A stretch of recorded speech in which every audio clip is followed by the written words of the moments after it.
Where's Billy?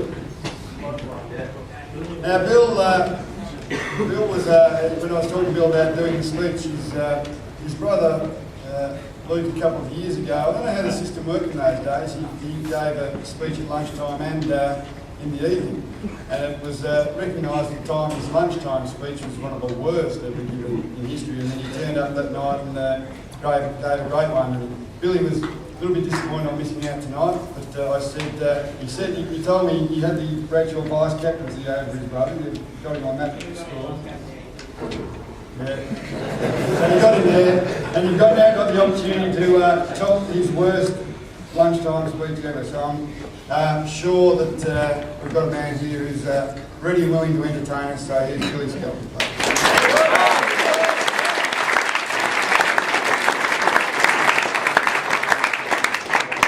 I wanted to go first. I didn't want to follow any good speeches, but it turns out I'm not anyway. So.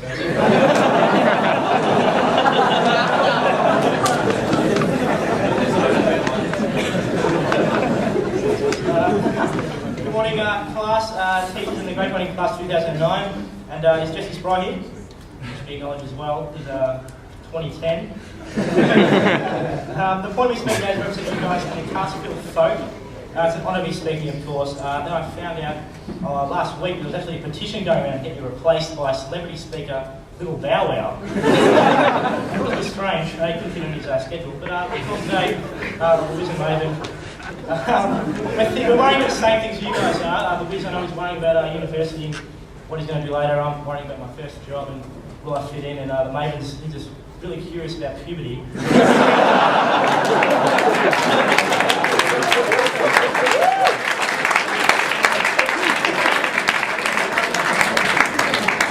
I'm reminded by something my father told me at my first day of Haileybury 10 years ago. He said, "Son, I'm not your real dad." I've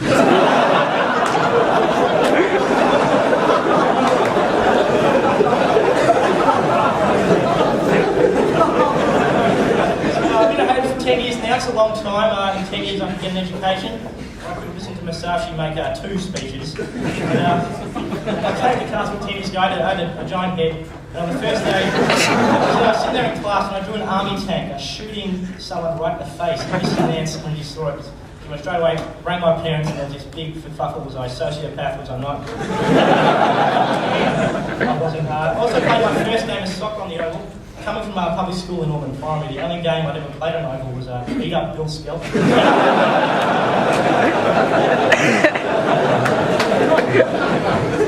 won a couple of times.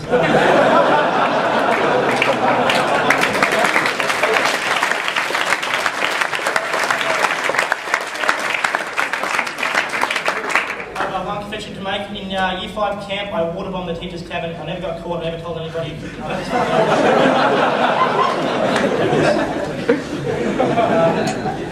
Serious things. Haileybury produced for producing good football, so I just want to take personally wish good fortune upon a guy we all know worked really hard to become the physical specimen that he is today, and I want to wish him good luck in a successful career at whatever AFL club he goes to. Could you all join me wishing good luck to Rowan Gambier?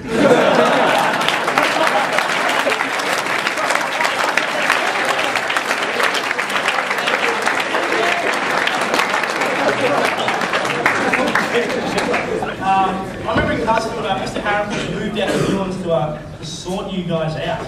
I met a few of you before, but you didn't seem that badass that you needed special attention to save you from a life of crime. I went on in Year 9, I went on hospitality option and I met Charles Dewey.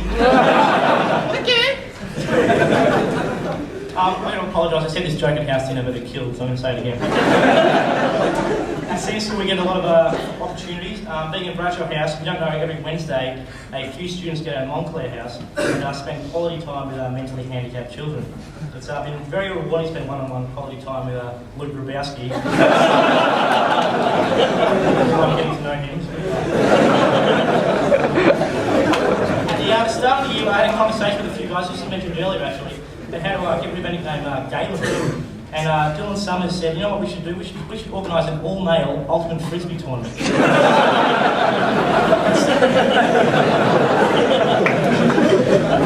On Tuesday today, we've all been signing a couple of shirts with our Friends for Life and Keep in Touch.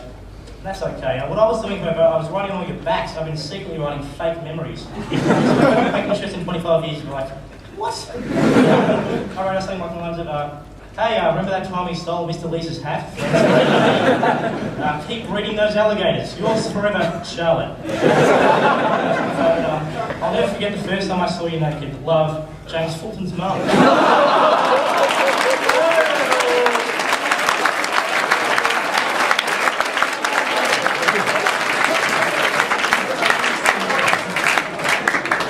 Anybody who knows me knows that I love talk shows. I got Foxtel years ago and I spent all my schooling life watching the Late Night with Conan O'Brien, the Tonight Show now, Letterman, Jimmy Fallon. So due to my lack of creativity and as a homage to the kings of late night, here is today's top 10 things I've learned during my 10 years at Haileybury. Number 10, the 1959 television series The Twilight Zone is the greatest TV show of all time. Number 9, you don't need a lecture program to have a multi-million-dollar lecture theatre.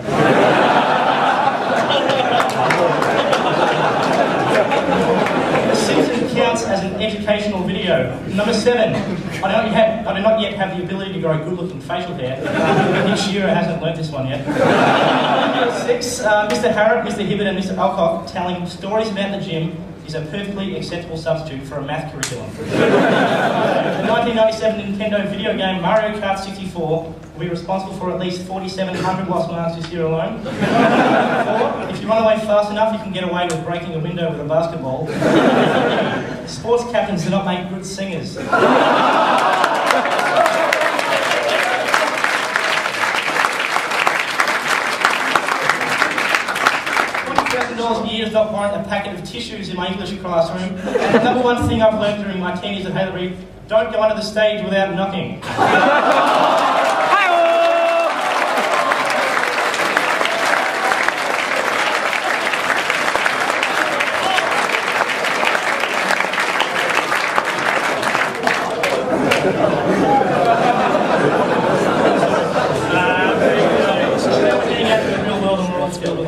I spoke to a few graduates of Haileybury in preparation for this speech, and I know from my own experiences, the only thing for sure that we get from a graduation in Haileybury is that everyone will hate us. I never mentioned he went to Haileybury when he's sitting in a bar, being stared down by a biker with a bone sword tattooed on his forehead. Just leave, get in your BMW and get out of there. I'm personally preparing myself for a lifetime of, and you went to Haileybury? You know, accidentally give someone the wrong amount of change, and you went to Haileybury. Turn up late to a restaurant, and you went to Haileybury. Just one time, get your head stuck in your niece's dollhouse because you want to see what it's like to be a giant.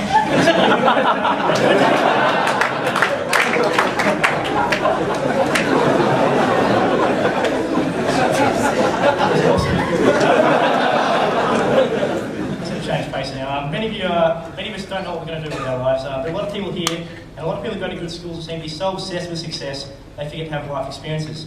I'm sure many of you have become doctors and lawyers, and that's great. I'll be ringing you up when I need your help in a few years when I'm a diabetic cereal rapist.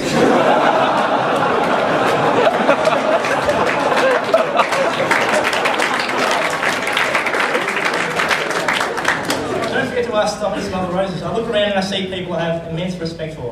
I want to remind everybody to take a step back and allow your dreams to grow. Don't focus on the next year, the next 8 years of schooling on entirely one goal.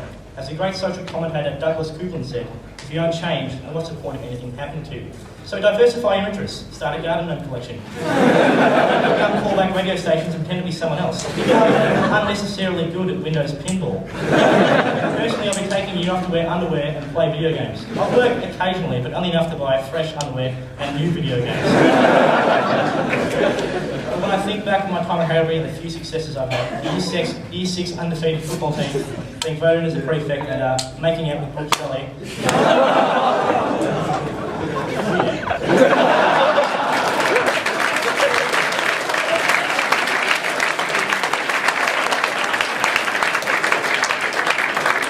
I can't help but feel equally nostalgic for the mistakes I've made. For some reason, I feel the same joy when I think about the fear I experienced kicking the basketball through the music window, as when I remember becoming friends with people from 2 other campuses across the 3 years of senior school. Look back on my first Friday detention with the same smile as when I remember the overnight sleepover in the hall at Carsfield. And tonight, many of you will party. And I ask you to step back, take a moment, and pull out your phone, then invite me, because I'm not doing anything. 0405 387 433. I'm not seriously doing anything. Thank you, and good luck with whatever it is you wish to do.